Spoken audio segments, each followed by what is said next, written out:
With so many characters and DPS options in Arknights Endfield, it can be hard to decide who you'll want to invest in come launch. That said, with the official announcement of Enfield's beta ending and the official release on the horizon, I decided to actually make use of the 500 plus hours I put into the beta and make a video testing all of Enfield's team compositions with a bit of a footnote or asterisk involved. Before we go further though, if you found today's video helpful or learned something new, don't forget to like, comment, and subscribe, as I'll be covering Enfield especially come launch day. But without further ado, let's get into it. Now, regarding that disclaimer I mentioned earlier, there's a reality I need to explain regarding Enfield and its team building. The truth is that there are millions of variations of teams that you can try, and unlike a title like Zenless, this would actually mean taking a full year to test a single DPS and its possibilities. However, there's more to this. This is the beta, and things are of course subject to change, but even despite this, I decided to test every single likely main DPS in the game and paired several combos of element-based lineups to see how they'd perform pre-launch. Next, regarding my testing dummy, I decided to fight against Rotogon at level 90, but as creators and beta testers have pointed out, there's likely a new future endgame mode that Enfield will implement later. It's just not available right now. With all this, my actual final disclaimer is that the characters, performances, and even enemies from today's video will likely change from now until the game's actual release, but I did just think that this would be a fun way to test and celebrate the real end of Enfield. Now, I apologize at this point because something I realized about 40 hours into testing was that certain characters are worth mentioning as potential sub DPS, but they actually lack the ability to be a main DPS even if you try and force it. As a result, though my initial plans were to go character by character and test various lineups, I've since adjusted my testing to base this around teams of each element in the game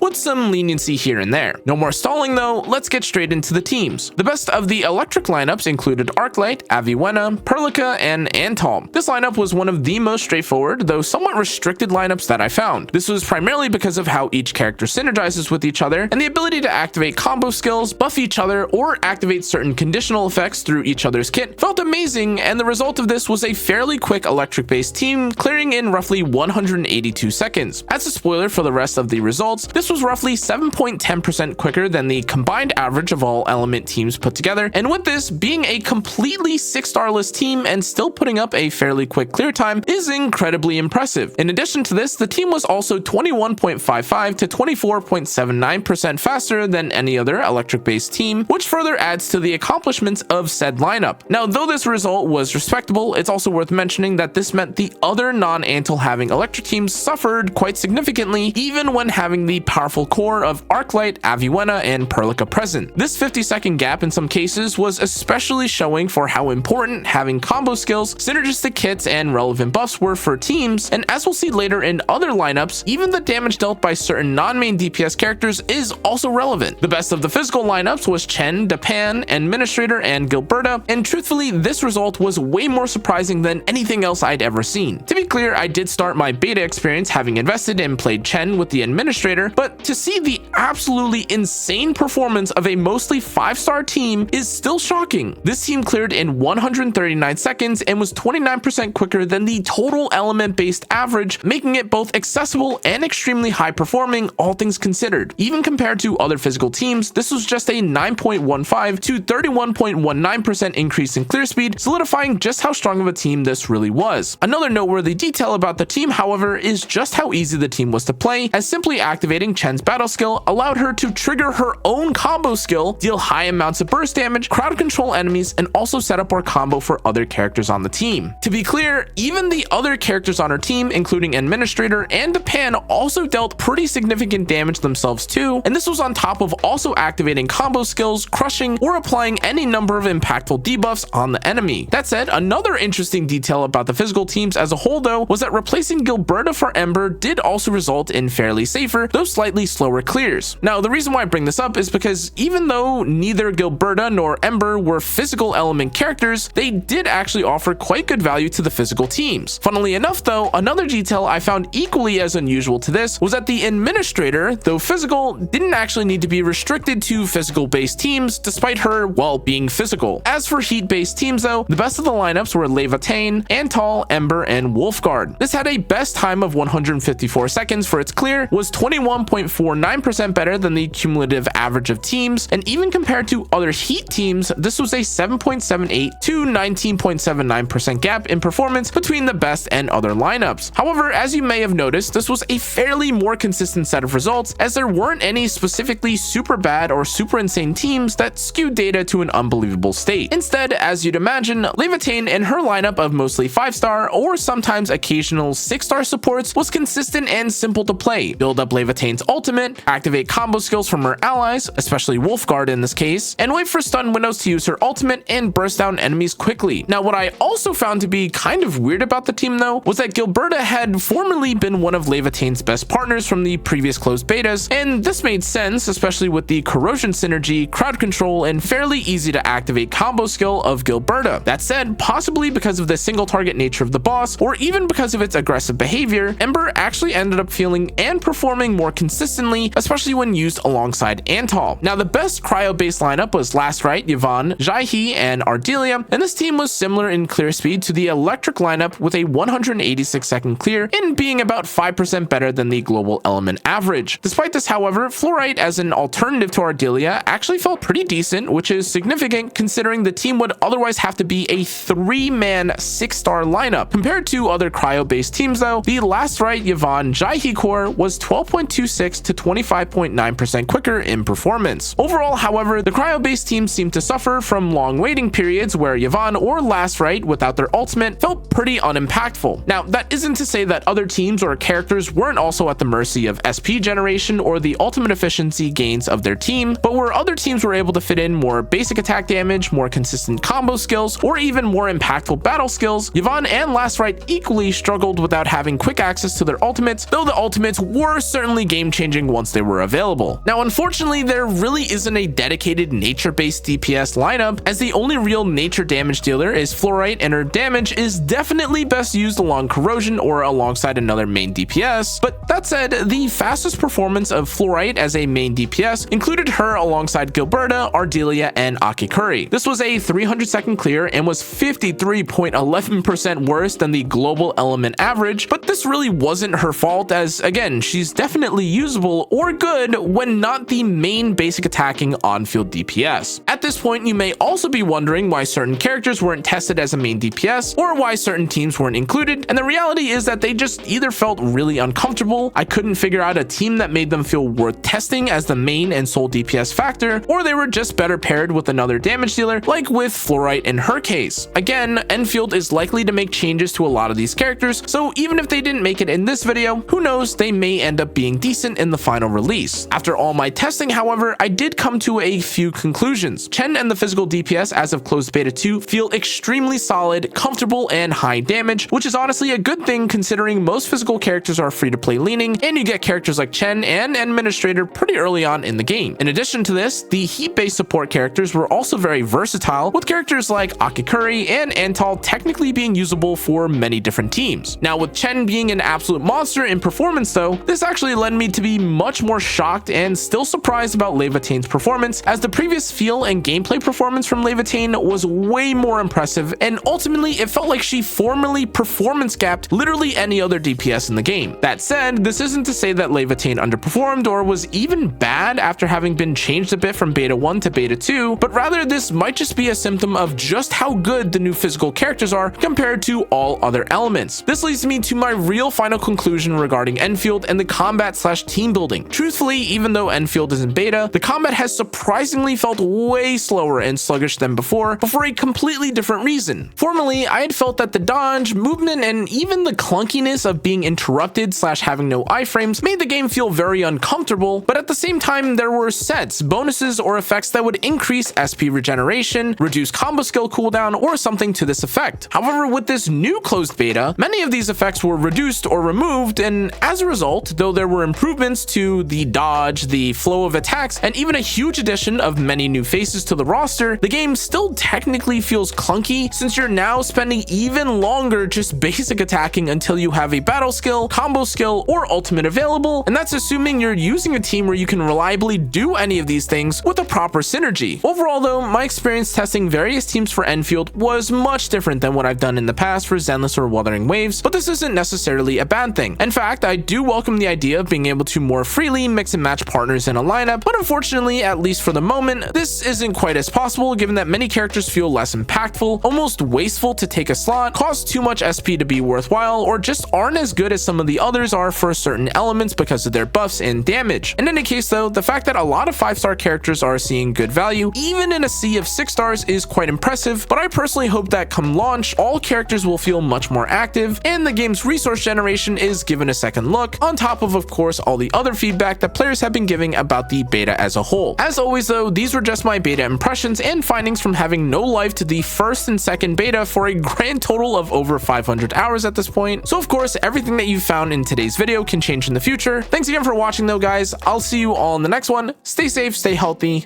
good night.